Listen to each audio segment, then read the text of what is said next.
बोलो जय हनुमान जी की। जय श्री राम।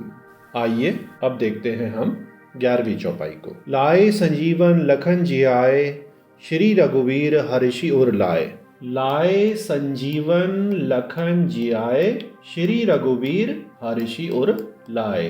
तो जल्दी में इसका अगर शॉर्ट में मतलब समझे तो कि हनुमान जी आपने संजीवनी बूटी लाकर लक्ष्मण जी को जिलाया था, मतलब जिंदा करा था, दोबारा जीवन दिया था, जिससे श्री रघुवीर हमारे भगवान श्री राम ने हर्षित होकर आपको हृदय से लगा लिया। अब आइए देखते हैं वर्ड बाय वर्ड इसका क्या मतलब है। तो लाए का मतलब है ब्रॉट, लेकर आए, और लाए का मतलब वेपन और मिसाइल भी होता है। Quick movement of an arrow होता है। गो, काइंड ऑफ मेजर, टाइम और एम्बैरेस करना। तो हनुमान जी लेकर आए, और ऐसा भी कह सकते हैं कि वो एक वेपन या मिसाइल की तरह बहुत ही तेज गति से अपने टारगेट की तरफ गए और संजीवनी बूटी को लेकर वापस आए। और हमारे हनुमान जी जब लेने गए संजीवनी बूटी को तो उसमें बड़ा इंपॉर्टेंट था कि वो सही टाइम पर जाएं और सही टाइम पर वापस आएं, क्योंकि यदि उसमें देर होती तो लक्ष्मण जी को बचाया नहीं जा सकता था। कि जैसे किसी को हार्ट अटैक आ गया, एम्बुलेंस सही टाइम पर पेशेंट को लेने पहुंच गई और बिल्कुल सही टाइम में हॉस्पिटल तक भी पहुंचा दिया, तो ही पेशेंट बच सकता है। तो यही जो स्थिति थी ये हमारे लक्ष्मण जी की थी कि हमारे हनुमान जी को बहुत ही ज्यादा तेज गति से जाना तो था ही, वापस भी आना था। तो देखिए कितना अच्छा पहले शब्द में मतलब हमें मिला। लाए बिल्कुल वेपन या मिसाइल की तरह तेजी से गए, बहुत ही क्विक मूवमेंट, तीर की तरह बहुत तेज मूवमेंट, जो कि टाइम बाउंड हमारा है, उसी समय पर उसी टाइम बाउंडनेस पर वापस भी हमारे हनुमान जी आए। तो लाए संजीवन, जो जीवन को दोबारा से सजीव कर देती है। संजीवन, जीवन को दोबारा से सजीव कर देना, जिंदा कर देना। तो संजीवनी बूटी एक ऐसी जड़ी बूटी है हमारे हिमालय में या हमारे उत्तराखंड में, जिसको माना जाता है कि वो खिलाने पर दोबारा से जिंदगी दे देती है, जिंदा कर देती है, एजिलिटी दे देती है, और जो मृत्यु, जो मरणासन हो गया है व्यक्ति, उसको भी जीवंत कर सकती है। तो किसके लिए लाए? लाए सजीवन लखन जी आए। लखन जी मतलब लक्ष्मण जी। लखन जी कौन? हमारे भगवान श्री राम के जो भाई हैं, उनको जियाए। उनको जियाए का मतलब है रिवाइव करा, ब्रॉड बैक टू लाइफ करा, पुनः जीवन में लाए। तो जियाए जो है वो हमारे जीवित शब्द से आता है, जिसका मतलब है अलाइव, जिसमें लाइफ होना, return to life, living being, live through, duration of life, animated मतलब उसके शरीर में कुछ हलचल है, और लाइफ टाइम प्रोटेक्टर। तो ये एक जीवित के कई सारे मतलब हैं। तो इस लाइन से देखिए हमें सब क्लियर हो गया कि हमारे हनुमान जी संजीवनी बूटी को बहुत ही तेज गति से लेकर आए, और उसके कारण जो हमारे लक्ष्मण जी हैं वो दोबारा जिंदा हुए। तो लखन जी को हुआ क्या था, ये हमारी एक एक्स्ट्रा स्लाइड है, जिसको देखनी है एक्स्ट्रा तो इस स्टोरी को वो देख ले, जो हमारी रामायण की है। कि मेघनाथ, जिसको इंद्रजीत भी कहते थे, उन्होंने इंद्र तक को जीत लिया था, जो कि रावण के ज्येष्ठ पुत्र थे।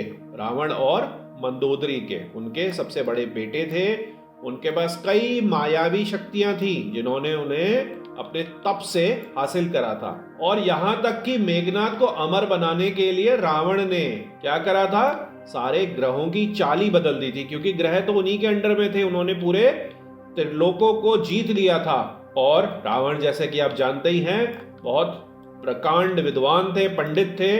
उन्हें ज्योतिष का बहुत जबरदस्त ज्ञान था, जिसमें हम ज्योतिष में एक रावण संहिता भी है जिसका प्रयोग करते हैं कई बार। उनकी एक पुत्र की कामना थी जो अमर होने के साथ साथ अजय भी हो, इसलिए उन्होंने अपने तप और बल से, जोर जबरदस्ती से ग्रहों की चाल को बदल दिया। और पुत्र की जो जन्म कुंडली का 11वां भाव था, जिसको हम लाभेश भाव भी कहते हैं, लाभ का भाव, उसमें उन्होंने सभी ग्रहों को रख दिया। लेकिन हमारे शनिदेव, जो कि जस्टिस के देवता हैं, वो रावण की इस मंशा को समझ गए और चुपके से मेघनाथ के 12वें भाव में चले गए, जो हानि और व्यय का होता है, रोग का होता है, हॉस्पिटल का होता है, एक्सीडेंट का होता है। और ऐसा होने के कारण रावण की जो मनोकामना थी अपने बेटे के लिए वो पूर्ण न हो सकी, और इसके कारण बाद में उन्होंने शनि के पैरों पर भी प्रहार करा। तो देखिए, शनि देव ने अगर ये नहीं करा होता, शनि देव चुपके से 12वें में नहीं बैठे होते, तो मेघनाथ को इतना वो पावरफुल था, इंद्रजीत था, इतने उसके बल था, वो 12वें भाव में शनि के बैठने के कारण थोड़ा क्षीण पड़ गया, वरना मेघनाथ को मारना असंभव हो जाता, वो सच में एक तरीके से अमर हो जाता। तो देखिए, कुंडली में भी कैसे कैसे भाव, कैसे कैसे ग्रह अपना खेल करते। तो जब भगवान श्री राम और रावण का युद्ध हुआ तो मेघनाथ रणभूमि में उतरा और उसने देखते ही देखते हजारों लाखों सैनिकों को मार दिया। मेघनाथ ने लक्ष्मण जी पर नागपाश अस्त्र का भी प्रयोग करा था, लेकिन समय रहते गरुड़ भगवान ने मदद करी और लक्ष्मण जी की जान बच गई। और इस तरीके के खतरनाक रासायनिक हथियार का प्रयोग राम रावण युद्ध में बहुत समय, हजारों लाखों साल पहले ही हमारे को मिलता है। और इसके बाद लक्ष्मण जी ने दोबारा से जब मेघनाथ के साथ युद्ध करा, उसको रोकने की कोशिश करी ताकि राम जी की जो सेना है, उसके जो सैनिक हैं, वानर हैं, वो कम मरे, ना मर सके, तो उन्होंने लक्ष्मण जी पर शक्ति अस्त्र का प्रयोग करा।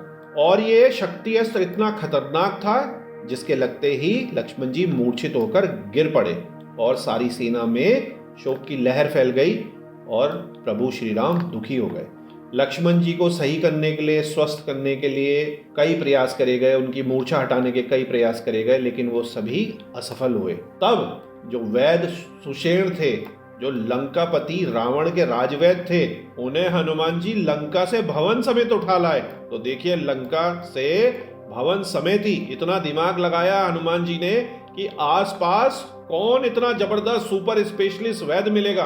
ऑब्वियस ही बात थी, चातुर तो वो है ही, बहुत ज्यादा वो चतुर हैं, चातुरता तो उनमें कूट कूट के भरी है। वो सीधे पहुंच गए रावण के ही घर, उसके ही राजवैद्य के वहां, और उसको उठा लाए। और फिर क्या था, वैद्य ने कहा कि लक्ष्मण जी को तभी ठीक करा जा सकता है जब इनको संजीवनी बूटी का सेवन कराया जाए, संजीवनी बूटी खिलाई जाए। तो सुषेण वैद्य ने बताया कि हिमालय के मंदार पर्वत पर संजीवनी बूटी है और आप जल्दी से जाइए, तभी लक्ष्मण जी को होश में लाया जा सकता है। और सही टाइम पे अगर आप नहीं लाएंगे तो लक्ष्मण जी को हम नहीं बचा सकते। बूटी लाने के लिए हनुमान जी ने भगवान श्री राम से आज्ञा ली और जो वैद्य सुषेण थे उन्होंने हनुमान जी को बूटी का रंग, रूप और पहचान के बारे में सभी जानकारी दी।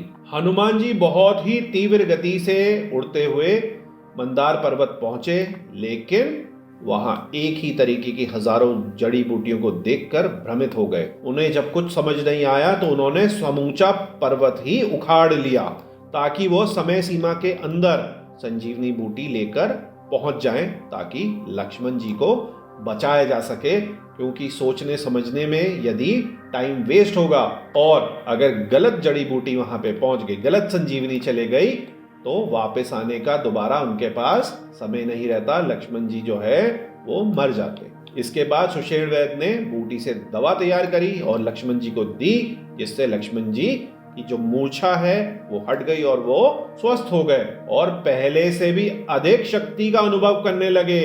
तो संजीवनी बूटी इतनी जबरदस्त है कि जिंदा तो करा ही मरणासन को और अत्याधिक शक्ति भी दे दी, एक्स्ट्रा शक्ति भी दे दी। और उसके बाद वो मेघनाथ से पुनः युद्ध के लिए तैयार हो गए। दूसरी लाइन, तो अब देखते हैं दूसरी लाइन 11वीं चौपाई की। श्री रघुवीर हर्षि उर लाए, कि हमारे जो श्रेष्ठ हैं, शुभ हैं, हमारे प्रिय रघुवीर हैं, रघु डायनेस्टी के जो इस समय सर्वे सर्वा हैं, हमारे भगवान श्री राम रघुवंश के जो नायक हैं, वो हर्षित हो गए, उनमें हर्ष आ गया, आनंदित हो गए फिल्ड विद जॉय हो गए, डिलाइटेड हो गए। किस चीज से हो गए? कि उनके जो भाई हैं वो मूर्छा से दोबारा होश में आ गए, मरणासन से जिंदा हो गए और शक्तिशाली और ज्यादा हो गए। तो हर्षित जो है वो हर्ष से आया है, जिसका मतलब है pleasure, delight, happy, happiness, Joy, dilated, cheerfulness और थ्रिलिंग। तो आप समझ ही सकते हैं कि कितना हर्षो उल्लास हुआ होगा जब लक्ष्मण जी दोबारा से जिंदा हुए। उर लाए, हृदय में, हार्ट में, जो कि उरस शब्द से आया है, best of its kinds, bosom, chest, broad chested. मतलब कि श्री रघुवीर जी जो हैं उनका जो हर्ष के कारण जो उनकी छाती है वो चौड़ी हो गई, वो फूल गई, उसमें खुशियां दौड़ गई। तो ये मतलब है कि वो ये सारी खुशियां कौन लाया? ये लाए हनुमान जी।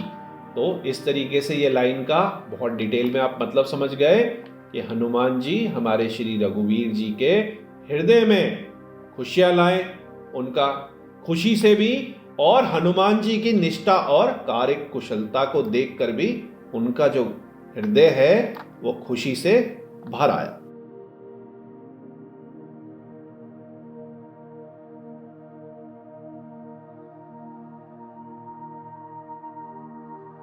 ओम ऐं ह्रीं हनुमते श्री राम दूताय नमः। बोलो हनुमान जी की जय। बोलो श्री राम की जय। बोलो सीता राम की जय।